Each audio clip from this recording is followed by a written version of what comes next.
In this tutorial, we will see how to set a shortcut key in ArcGIS Pro. We have one map here and a layout here. If we change the extent of the map and set the same extent in our layout, we need to right click and then select zoom to last active map, so it will be same as our map.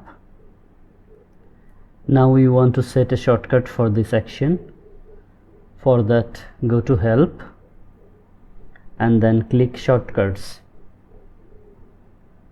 Now click add new shortcut and search for the command zoom to last active map. Let's select this one and OK. We have a new shortcut and we wanna set this as Shift Z. Click this and press Shift Z, then it will be set. And now let's save. Our shortcut is set now. Let's change the extent of our map